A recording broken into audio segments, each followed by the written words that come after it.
versículo 16. ¿Lo tenemos? Listo, vamos a leer a la voz de uno. Pero los 11 discípulos, solamente hay uno. Listo, nuevamente, pero los 11 discípulos se fueron a Galilea y cuando le vieron, pero algunos dudaban, y Jesús se acercó y les habló diciendo: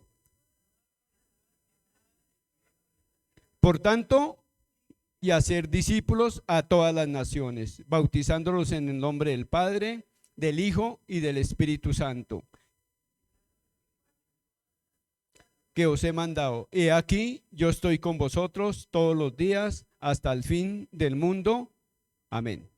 Según ese versículo, ¿cuándo tenemos que estar evangelizando y discipulándolo? ¿Cuándo?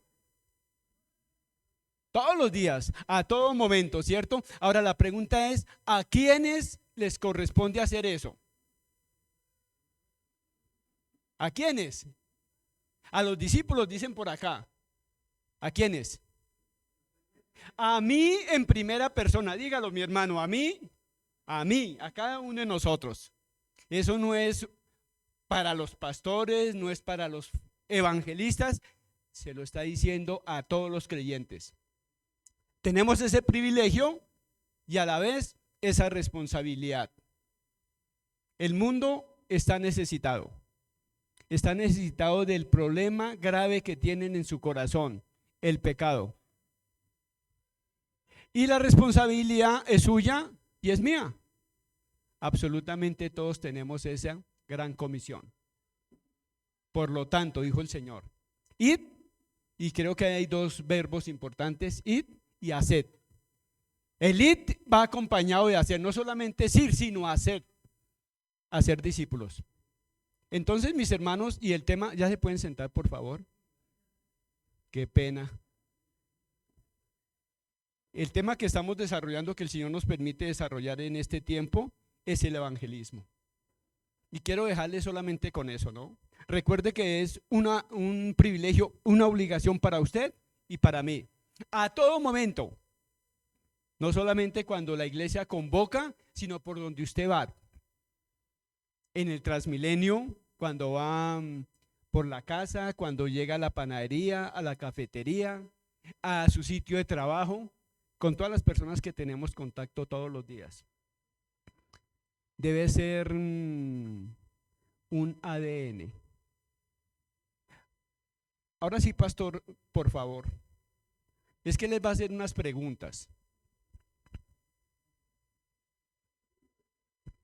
Gracias, mi hermano. Buenos días, mis hermanos. Dios les bendiga. ¿Cómo han estado? ¿Listos? ¿Bien? Bueno. La pregunta es que si usted se considera una buena persona. Bueno, fabuloso. Al final van a repetir conmigo una oración. No. Bueno, una de las cosas que hemos aprendido y vamos a aprender en este tiempo, que el tema nuevamente, ¿cuál es? Pregunto.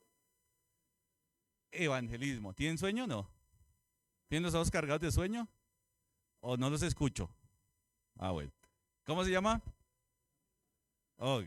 Entonces, a veces decimos más de lo que dice la Escritura y no decimos lo que realmente tenemos que decir. A veces de pronto nos enredamos, a veces tratamos de convencer, ¿cierto?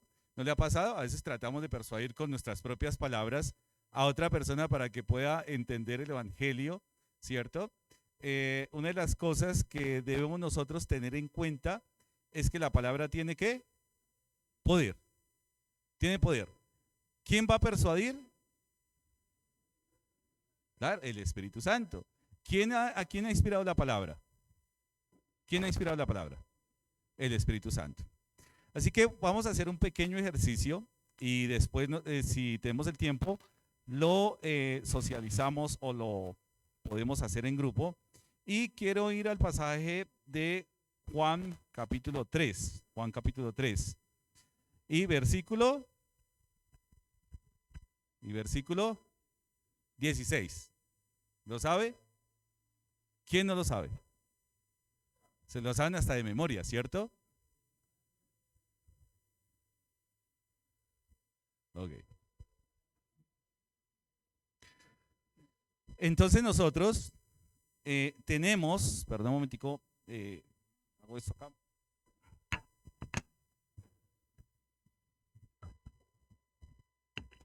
Listos. ¿Qué tenemos que hacer? Primero, la palabra, pues es la norma de fe y conducta nuestra, ¿sí o no? La palabra es perfecta, la palabra es pura, es santa, porque finalmente quien ha dado la palabra es ¿quién?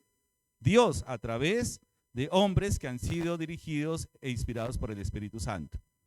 Ya sabemos el tema cuando vimos bibliología, que habían términos que era revelación, inspiración e iluminación. ¿Se acuerdan? ¿Qué es revelación? ¿Se acuerdan? Revelación, alguien que diga revelación es tal. ¿Quién dijo yo? Comenzamos a nombrarlos allá atrás. ¿Qué revelación?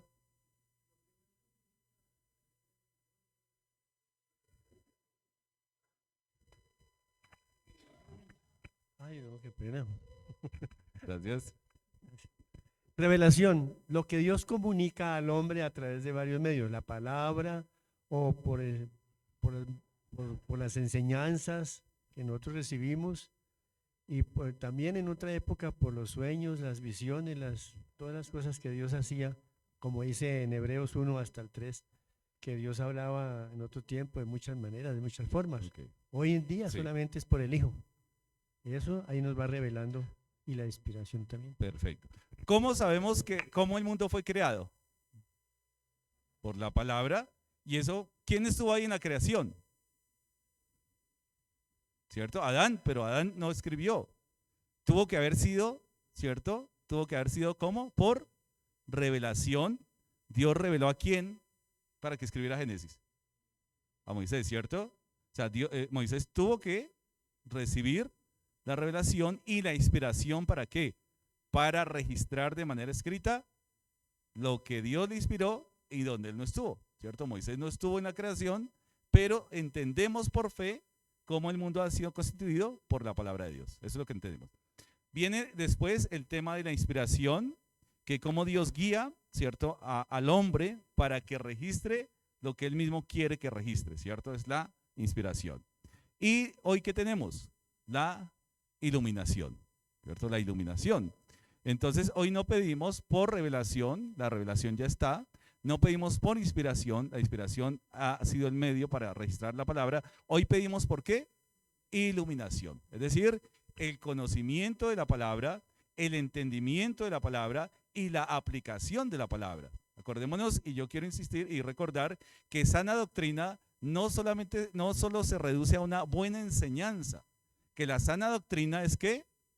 La práctica de una enseñanza, buena enseñanza bíblica. Eso es sana doctrina. No es solamente el conocer una buena enseñanza o conocer mucho de Biblia, sino la práctica. Eso es una sana doctrina. ¿Cómo nosotros podemos poder compartir y privilegiar la palabra? O sea, que no son mis palabras y a veces no tenemos de pronto una forma de entrar, de pronto no sabemos qué decir y a veces lo que decimos nos enredamos y de pronto la persona queda más confundida que antes. ¿Les ha pasado? Y uno dice, espera a ver ahora cómo lo desenredo porque lo dejé más perdido que como lo encontré. Entonces, Juan 3:16. Hay algo que nosotros estábamos estudiando, que era el método inductivo, ¿cierto?, de enseñanza, el método inductivo de aprendizaje. Y esto es muy interesante porque realmente cuando vemos a un método inductivo, lo que privilegia es ¿qué? La palabra, la palabra. Hay varias cosas. Uno, ¿qué dice la palabra? No qué pienso yo de la palabra, ni qué opina el expositor, o qué opina tal predicador, o qué opina, porque muchas veces el error no es de pronto malo escuchar las interpretaciones de los buenos predicadores, pero tenemos que decir qué dice la palabra, no qué quiere decir o qué interpreta la otra persona. Así que primero, ¿qué dice? ¿Cierto? ¿Qué significa? Y ahí es cuando vamos a entender que interpretación solamente hay una, aplicación varias, pero solamente una interpretación. ¿Cómo es este método y cómo es interesante y muy fácil y realmente descargamos, o mejor, descansamos en que la palabra es tan perfecta que puede persuadir aún al corazón más duro. ¿Lo creemos? Claro. Mi corazón era muy duro, pero la palabra tuvo el poder de transformar mi vida, mi corazón, y he recibido el regalo de la vida eterna. Y creo que eso nos ha pasado a todos. Vamos a decir entonces 3:16 que dice, porque de tal manera amó Dios al mundo para que todo aquel no se pierda, mas tenga vida eterna. Entonces, primer principio, ¿qué dice la palabra? ¿Qué dice? De tal manera, eso es lo que dice. No, que eso significa, espere un momentico, porque ahí es cuando nos enredamos. Ahí es que cuando nosotros comenzamos a, y quiero ser claro en esto, porque una cosa es la teología bíblica, ¿cierto? Y otra la teología sistemática.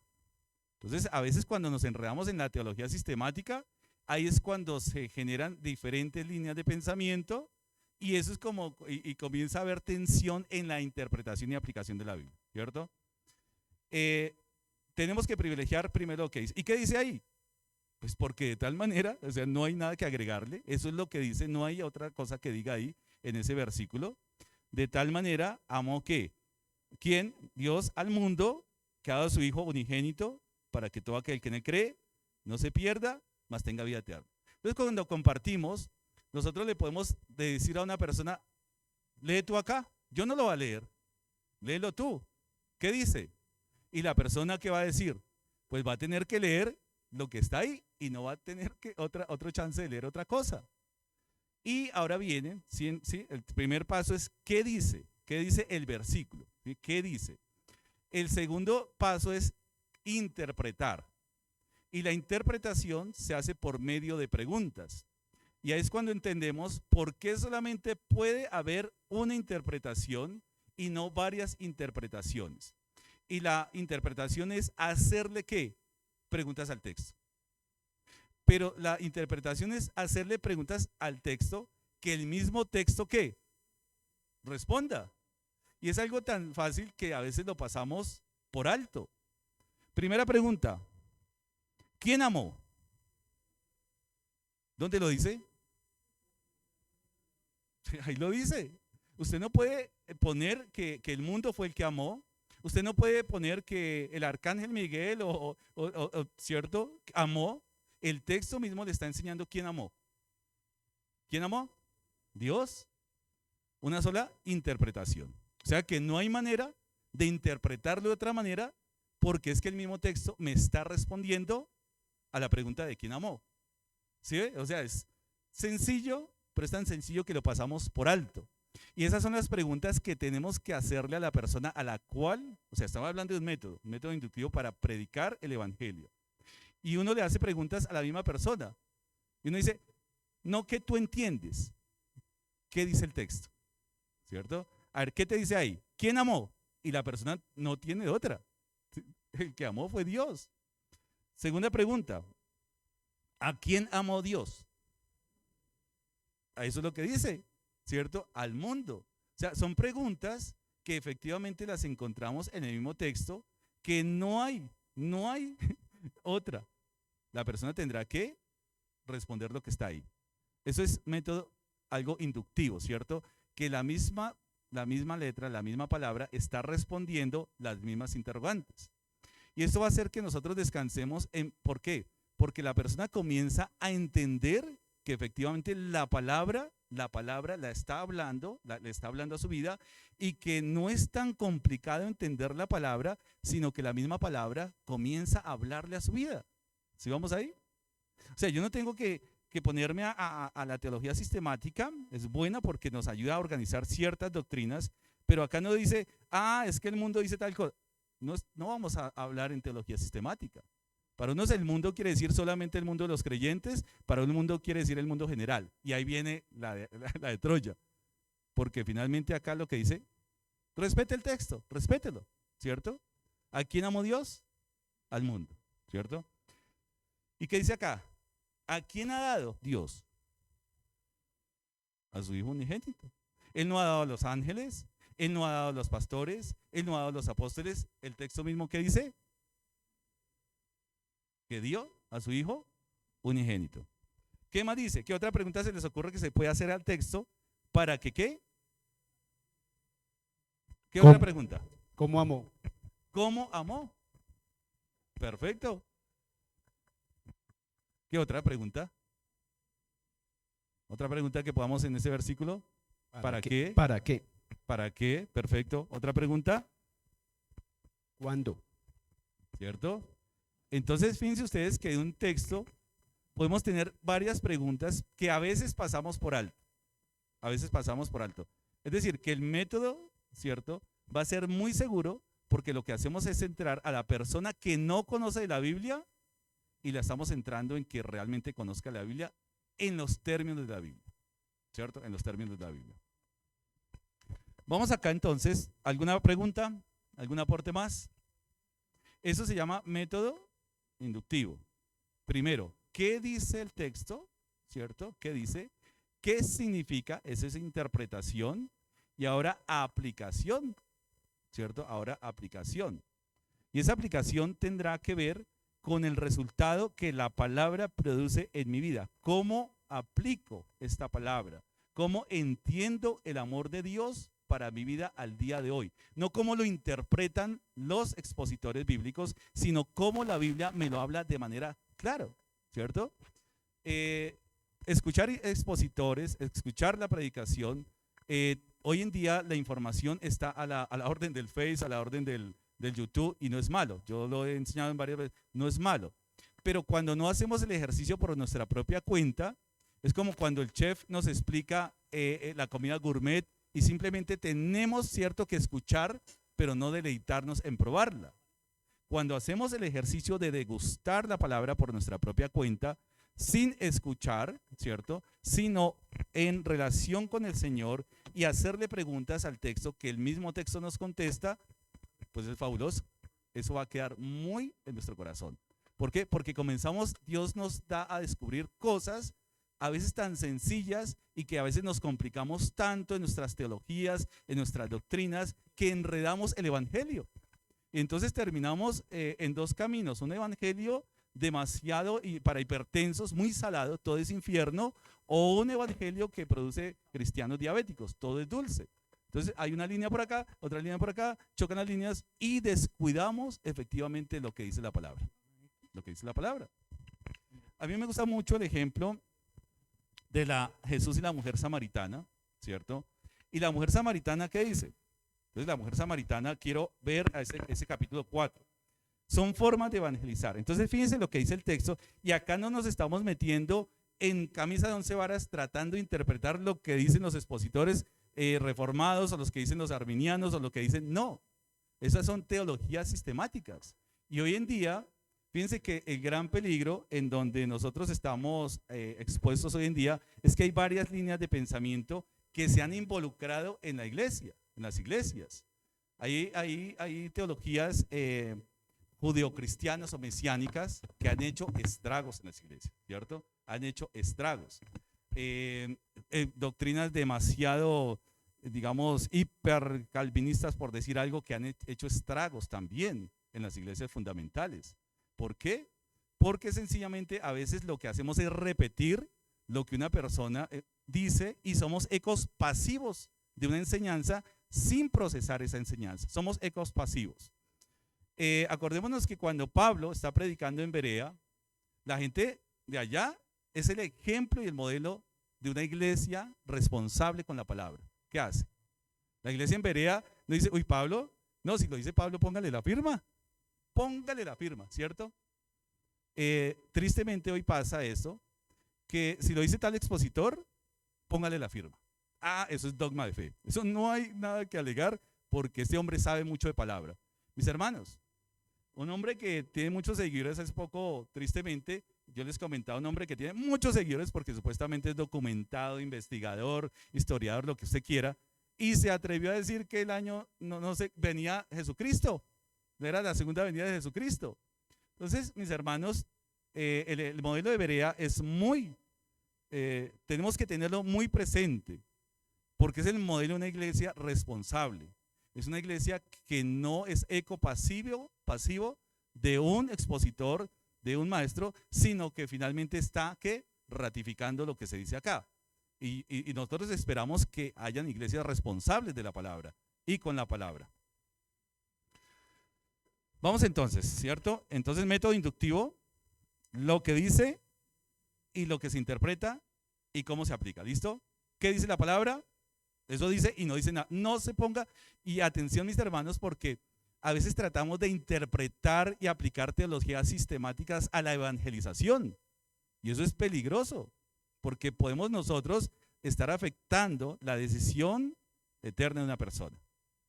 Porque o la sacamos, la ahuyentamos, o de pronto le decimos una cosa que no es y la acercamos de una manera que no es al evangelio. Entonces miren lo sencillo. Entonces los que no han predicado y no, pues yo les digo por testimonio personal algo, mis hermanos. ¿Por qué digo privilegiar la palabra? Cuando me compartieron del evangelio, me compartieron en la ciudad de Girardot, una chica que les digo que después todos los viernes en la Universidad Nacional comenzó a discipular, y uno dice, el denuedo de esta joven, impresionante. O sea, no le importaba la Universidad Nacional, no le importaba en estos contextos que a veces son complicados. Ella exponía la palabra ahí en plena cafetería de artes, ¿cierto? Y abría su Biblia y comenzaba a enseñarme la Biblia. Yo no entendía mucho de lo que ella me hablaba. Yo no estaba tan interesado en la Biblia como en la persona, ¿no? Entonces, pero ella exponía la palabra. Yo tenía un grupo en la universidad, y dentro de ese grupo de trabajo de la universidad había un compañero que era gnóstico, ¿cierto? Era gnóstico, entonces le gustaban sus reuniones de gnosticismo. Entonces eso me hablaba de todas esas cosas, de ocultismo, de chakras, de todo eso, y me decía, uy, eso es chévere. Y me decía, Héctor, tienes que ir a nuestras reuniones. Y pues yo decía, pues yo estoy yendo a una iglesia y también es como chévere. Y dijo, va para esta, Héctor. Y mira el testimonio que les voy a decir. Usted un martes va a la iglesia, yo lo acompaño, y el otro martes usted viene a mi grupo y usted me acompaña. Entonces decimos, bueno, listo, eso parece interesante, ¿cierto? Me parecía 50 y 50. Él realmente nunca fue a la iglesia, pero, y yo tampoco lo acompañé a los grupos de gnósticos. Lo interesante es que cuando nos encontrábamos de noche a trabajar, los días martes, yo lo que hacía era leer lo que había aprendido el viernes pasado. Lo leía, mis hermanos, sin entenderlo, pero se lo leía a él porque había algo en mi corazón que quería compartirle. Y este muchacho, este compañero, finalmente acepta el evangelio. Es decir, que deja toda esa fuerza del gnosticismo, todas estas cosas, y el evangelio fue el que hizo la obra, mis hermanos. ¿Entendía yo lo que estaba predicando? Mi hermano, yo tengo que decirle, yo no entendía, le leía lo que me habían leído el viernes anterior, le leía Romanos, porque yo me acuerdo que estábamos haciendo un estudio sobre Romanos, y este joven fue persuadido por el evangelio. Y hoy es un siervo de Dios muy fiel, hace poco lo encontré, y sigue fiel al Señor. Entonces, privilegiar la palabra, yo creo que es algo que debemos nosotros reencontrarnos con la palabra, no con la teología sistemática. La teología sistemática a veces nos enreda. Es necesario, claro, es necesario, pero a veces nos enredamos porque, vuelvo y repito, somos ecos pasivos de lo que escuchamos y no meditamos y reflexionamos realmente qué dice la palabra.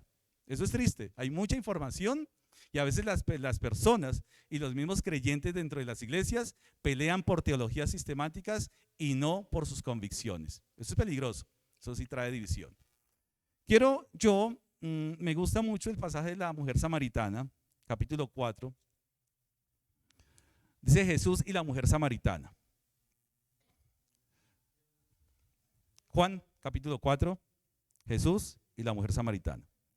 Dice acá, acordemos que Juan en el capítulo 3 ya había tenido una charla con Nicodemo. Con Nicodemo, ¿sí? La charla con Nicodemo es muy interesante porque Nicodemo es un fariseo que viene a Jesús de noche. Muchas cosas se pueden de pronto hablar, no hay nada concreto, lo único que nos dice es la Biblia y no tenemos otra fuente para decir por qué de noche y estas cosas. Pero lo interesante es que Jesús le dice, ¿qué le dice Jesús? De cierto, te digo que el que no naciere de nuevo, no puede ver el reino de Dios. Amén. Eso fue lo que le dijo. Ahí no había ni calvinismo, ni arminianismo, ni todas esas tendencias, ¿no? Mire, tú puedes ser de una línea lo que quieras. Eso lo digo en los seminarios y acá estamos, ojo, en un tiempo de estudio bíblico, no estoy en tiempo de predicación. Usted defina lo que quiera hacer. Arminiano, calvinista, pero finalmente nada de eso lo va a salvar. Acá es nacer de nuevo. ¿Por qué lo digo? Porque entre otras Jesús le está diciendo, Nicodemo, el ser fariseo no te va a salvar. Si no nacieres de nuevo, ¿cierto? El que no naciere de nuevo no puede ver el reino de Dios. Y si no puede ver el reino de Dios, ¿qué? Pues no puede entrar al reino de Dios. Eso fue lo que le dijo, esa fue la conversación. No le habló de condenación, no le habló de infierno, no le habló de los 5 puntos, de los 4, dice Nicodemo, si no naces de nuevo, no puedes ver el reino de Dios. Y Nicodemo, algo pasó en su vida. Esa simple afirmación. En la mujer samaritana, uno de los modelos de evangelismo en lo personal, con el cual yo me identifico muchísimo, porque me gusta mucho este modelo de la mujer samaritana. ¿Y por qué me gusta? Primero porque es Jesús el que está dando, está compartiendo, ¿cierto? Pero miren lo interesante porque nos enseña algo que a veces descuidamos. Cuando pues el Señor entendió que los fariseos habían oído decir, Jesús hace y bautiza más discípulos que Juan, aunque Jesús no bautizaba, sino sus discípulos. Juan capítulo 4, versículo 1 en adelante, ¿sí? Versículo 3. ¿Salió qué? ¿Y a dónde se fue? A Galilea. Judea y Galilea al norte. Y para ir del sur al norte tenía que pasar por Samaria. Resulta que, acordemos que en la historia los samaritanos eran gente terrible, eran enemigos. Y los galileos, peor. Así que cuando Jesús viene de Nazaret, que queda en Galilea, por eso decían, ¿de Nazaret puede venir algo bueno? Por favor. Así que está los judíos de pura cepa, sur, Jerusalén, Judea, en el medio está Samaria y en el norte está Galilea. Si los de Samaria eran terribles, Galilea era peor, históricamente. Paréntesis. Curiosamente, Jesús escoge sus 11 discípulos de Galilea, de los gentiles, de lo peor, y el único de pura cepa lo escoge de Judea, y ese judío de pura cepa era ¿quién? Judas Iscariote. ¿Ya? Paradójico. Así que de lo más vil y menospreciado, o sea, es un patrón que Dios nos muestra. Dios no nos escoge por nuestras habilidades, Dios nos escoge por su soberanía y listo, porque Él quiere. Pero dice que escoge de lo vil y menospreciado. Así que en Samaria eran enemigos. Vino pues a una ciudad de Samaria llamada Sicar, junto a la heredad que Jacob dio a su hijo José. Esta historia es interesante para que de pronto la puedan investigar. Y estaba allí el pozo de Jacob. Entonces Jesús, cansado del camino, se sentó así junto al pozo. Era como la hora sexta. La hora 0 o 1 inicia a las 6 de la mañana en este sistema. O sea que la hora sexta era ¿a qué horas? 12 del mediodía. Entonces imagínense con ese calor. Si aquí a las 12, cuando estamos cerrando el servicio, todo el mundo está, imagínense, en el desierto ahí, bueno, a plena luz del sol. Pues la muerte, ¿cierto? Vino una mujer ¿de dónde? Versículo 7, de Samaria a sacar agua y Jesús le dijo, ¿qué le dijo? Dame de beber. Él no se le puede una decir, uy, usted es una pecadora que se va a perder al infierno y el fuego porque es samaritana. Porque es que a veces predicamos primero el infierno y asustamos a la persona y por susto la persona dice, uy, sí, yo acepto al Señor por puro miedo. ¿O no? ¿Sí? Yo me acuerdo, una vez estaba en una librería de CLC, yo les he compartido, y había una señora así de cabello largo, falda larga, toda así, decía, y había un libro que decía, una revelación divina del infierno. Este es el que le va a comprar a mi marido, a ver si se convierte. Entonces, uno dice, ¿qué manera de evangelizar? ¿Cómo estamos nosotros compartiendo el evangelio? Jesús solamente dice, dame de beber. ¿La mujer era pecadora? Yo con pecadores no me meto. No te acerques a mí porque soy más santo que tú. Ay, yo no voy a aceptar un vaso de agua de un pecador. Jesús dice, ¿qué? Dame de beber. Tremendo. O sea, inicia la conversación. Fíjense la manera de evangelizar de Jesús, la conversación. Pues sus discípulos se habían ido a la ciudad a comprar de comer. La mujer samaritana le dijo, ¿qué? ¿Me pides a mí de ver que soy mujer samaritana? La mujer ya sabía que judíos y samaritanos eran enemigos, no se hablaban, ¿cierto? No se hablaban. Que soy mujer samaritana, porque judíos y samaritanos no se tratan entre sí. Respondió Jesús y le dijo, si conocieres el don de Dios y quién es el que te dice, dame de ver, ¿qué haría? Tú le pedirías y él te daría agua viva. ¿A dónde está apuntando Jesús?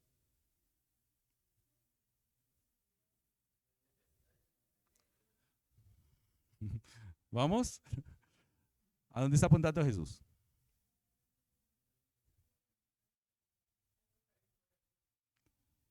A una necesidad, pero fíjense la necesidad.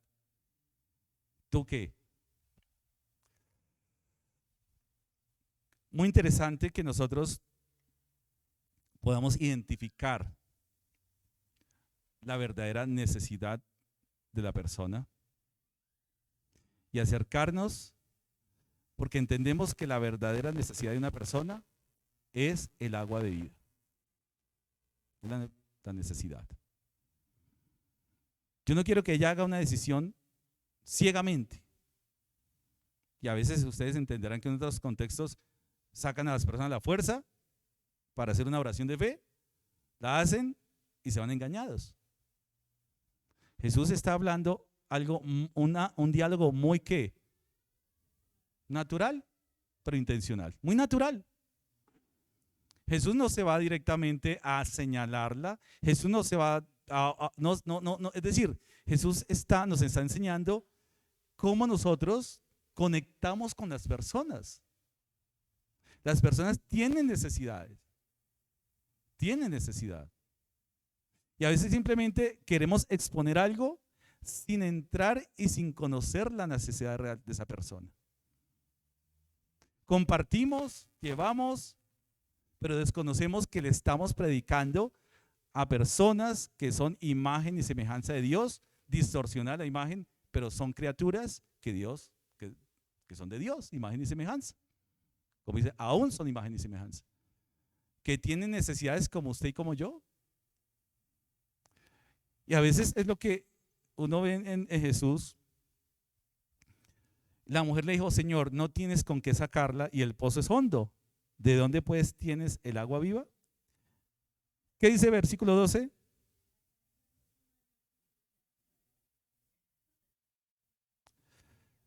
Y respondió Jesús y le dijo, cualquiera que bebiere esta agua, volverá a tener sed. Mas el que bebiere el agua que yo le daré, ¿qué? Sed jamás, sino que el agua que yo le daré, ¿qué?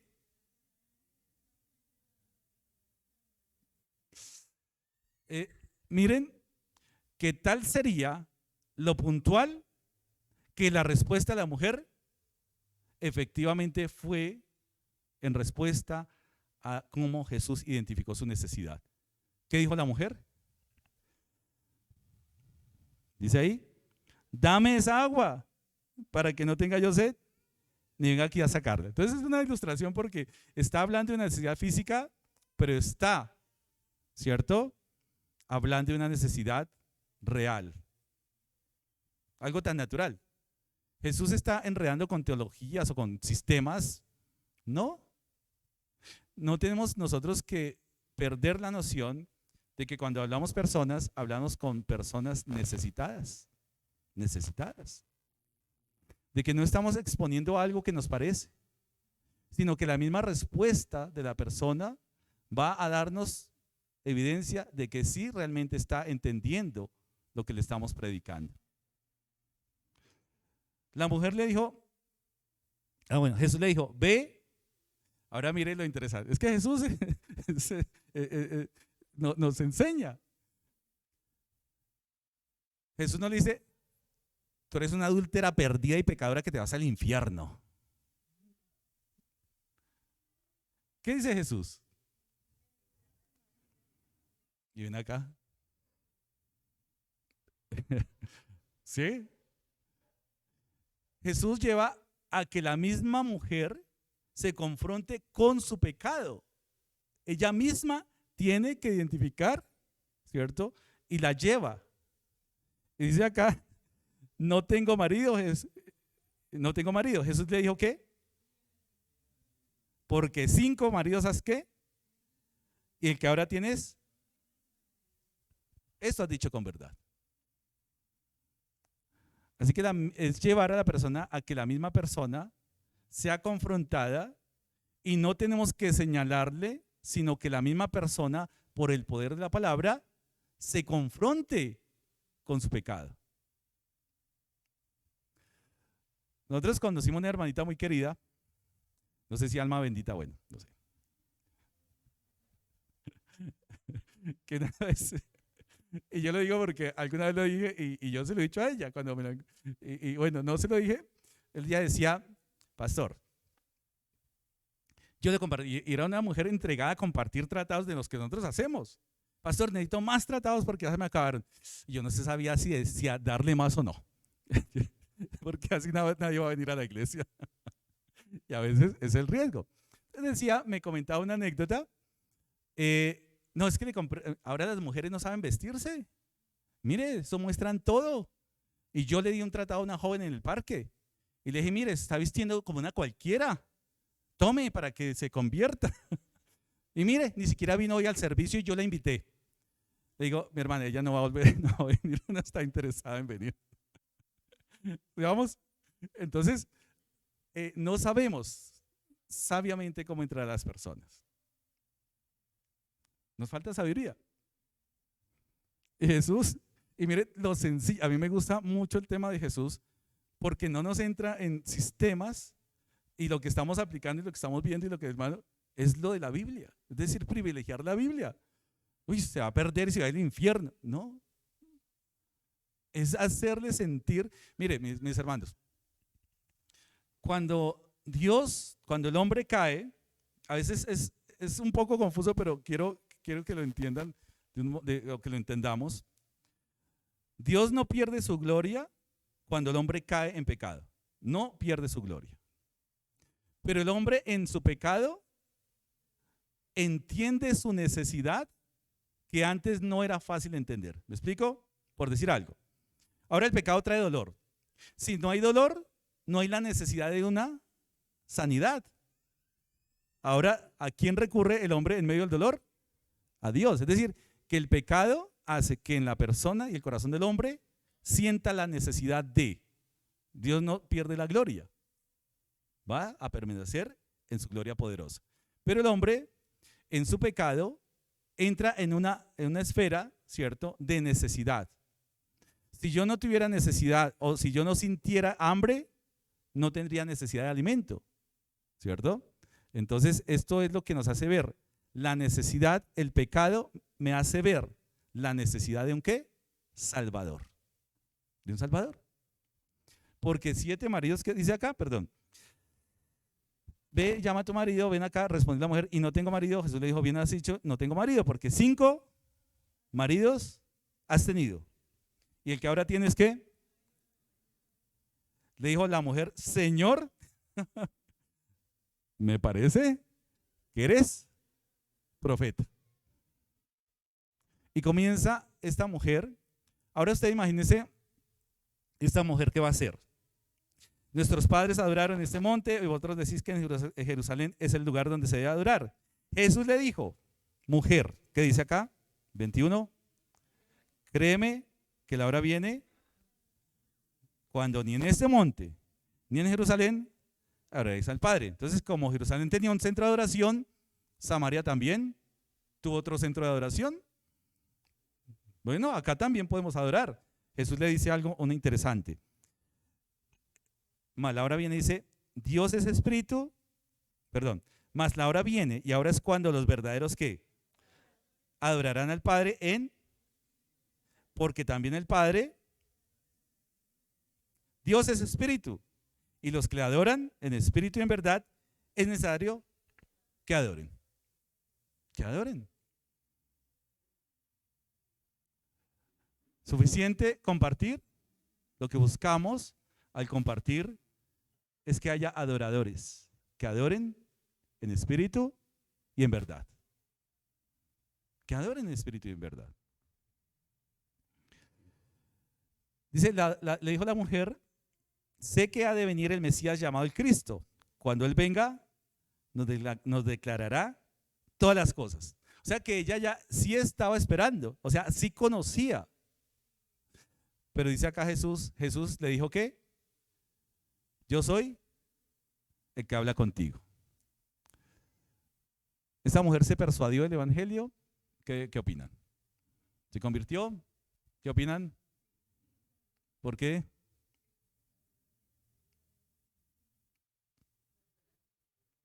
Claro. Salió a predicar. Varios. Esta mujer, ¿qué tanto de doctrina o teología conocería? Creo que sí, porque dice que hay un Mesías, ¿no? Conocía, pero no vivía. O sea, había conocimiento, pero no había evidencia hasta que realmente Jesús la confrontó. Cuando Pedro predica, la gente pregunta, ¿qué haremos? Y esa es la manera en que nosotros deberíamos, ¿cierto? Una de las maneras, o mejor, la manera más efectiva es que la persona reconozca que tiene algo que hacer, que hay algo que hacer en su vida, que nosotros no tenemos necesidad de señalarle su pecado, que la misma palabra, por eso dice la palabra, y toda la escritura es inspirada por y útil para redarguir, ¿cierto? Es decir, que me va a confrontar con la palabra. Yo no tengo necesidad de decirle a una joven que se está vistiendo como una cualquiera y que si se sigue vistiendo así, se va para el infierno. Porque así se vista como todo, nada más. Si no tiene a Cristo en su corazón, igualita se va a ir mal vestida, pero se va a ir al infierno. ¿O no? Así es sencillo. Entonces, la palabra, ver los modos como Jesús se presentaba como ese Salvador es maravilloso. Muy natural. Nos hace ver que Jesús realmente se aproxima al pecador. Se aproxima. Ve la necesidad, pero también no solamente lo deja con la necesidad, sino también le da la respuesta a esa necesidad. Esto es el evangelio. Por el testimonio de estas personas, por el testimonio de la mujer samaritana, sabemos que muchos hombres creyeron y quisieron conocer a Jesús, ¿cierto? Entonces dice, versículo 39, y muchos de los samaritanos de aquella ciudad creyeron en él por la palabra. ¿Usted sabe cuánto valía el testimonio de una mujer en esa época? Mujer con 5 maridos que había tenido, y el que ahora tenía no era su marido, y ahora por el testimonio de una vida transformada, ahora creen por la palabra de ella. ¿Qué había cambiado? ¿Por qué ahora sí le creían? Porque su vida había sido ¿qué? Transformada. Transformada. Así que poder entender que la palabra, que a veces decimos, no, esta palabra como que no tiene, este versículo como que no tiene poder. Entonces, si ese versículo no tiene poder, ninguna palabra tiene poder. Porque dice la palabra, toda la escritura es inspirada. Toda la escritura. Así que cuando nos da temor predicar y no sabemos qué decir, siga con ese miedo de no saber qué decir y deje que la palabra hable. De pronto usted está, usted quiere, viene su tía, yo digo, la tía que no ve hace como 20 años y vino fijo el servicio. Ay, pastor, no puede ir porque es que vino mi tía de... Tráigala. Yo digo, pues traiga a esa familia, no la vea ya. Que mejor que no la vea hace tiempo, no vaya al salitre, venga, tráigala a la iglesia y hasta de pronto se persuade. De pronto viene la familia, un amigo, y usted, si no sabe qué decir, usted puede sacar la Biblia, puede decir, y de pronto, y a veces las personas a mí ¿qué? A veces me sorprende y no me sorprende, o mejor, a veces me toma por sorpresa, que uno a veces es prevenido. Yo a veces soy prevenido para predicar, de pronto en una aplicación, y me sorprende, realmente la gente quiere escuchar. Cuando de pronto compartimos con una aplicación, un taxi, lo interesante es cuando el conductor comienza a subir la ventanilla para escuchar lo que vamos a hablar.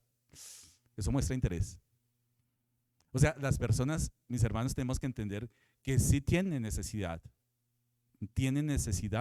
y debemos identificar esa necesidad y sabemos que la necesidad de esas personas es ¿qué? Una necesidad de salvación. Si nos da miedo, si nos da temor, si nos da vergüenza, venga, lea aquí y comencemos a estudiar la Biblia. ¿Usted qué entiende? No, es que yo no he hecho seminario. Y ese ejercicio que hemos hecho de primera mano, ¿qué dice ahí? Lee tú. Y uno le da a leer la palabra a esa persona.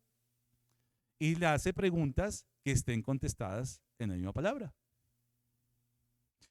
Esta palabra, mis hermanos, tiene poder. ¿Lo cree? La palabra de Dios tiene poder. No mi palabra, no mi teología, no mi formación. La palabra de Dios es la que tiene ¿qué? El poder. Y son elementos tan sencillos que a veces se nos escapan, los pasamos por alto. La mujer samaritana entonces dice que no solamente por la palabra de la mujer, sino el versículo 41 que dice, versículo 21 que, perdón, 40, vinieron los samaritanos a él y le rogaron que qué, y se quedó con ellos 2 días y creyeron que por la palabra de él. Qué fabuloso esto, qué fabuloso lo que dice acá. Y decían a la mujer, ya no creemos solamente por tu dicho, porque nosotros mismos hemos oído y sabemos verdaderamente que este es el Salvador del mundo. ¿Sí ven? No fueron ecos pasivos, fueron a la vivencia del encuentro con Jesús. Necesitamos, o mejor, nuestra misión es ¿qué? Llevar a las personas al encuentro con Jesús. No predicarles una teología, no predicarles algo sino llevarlos al encuentro con Jesús. ¿Vamos ahí? Entonces son preguntas. Siga usted haciendo ese ejercicio en su casa. ¿Cómo interpreto? Haciéndole preguntas al texto, que el mismo texto que conteste. Esa es la manera de poder llevar a las personas de una manera muy segura, sin vicios y de una manera muy directa al centro del evangelio. Si usted no sabe qué decir, vuelvo y repito, la Biblia sí tiene mucho por decir. Y es llevar a la persona a que lea y que ella misma pueda contestar por medio de la misma palabra. Bendito Padre Celestial, gracias por este tiempo. Gracias, Señor, por tu palabra, porque es viva y es eficaz. Gracias, Dios mío, Señor, por ese evangelio de Jesucristo que trae vida eterna, que hace ver nuestra condición de perdidos, pero también nos da la solución a esa condenación eterna a la cual estábamos destinados. Y gracias porque has enviado a tu Hijo amado a morir, Señor, por amor al mundo, Señor. Y gracias por ese regalo de la vida eterna. Oramos para que nos des el denuedo, la sabiduría de predicar, ir a llevar, Señor, este mensaje no solamente a nuestra nación, sino hasta lo último de la tierra. Oramos en Cristo Jesús, Señor nuestro. Amén.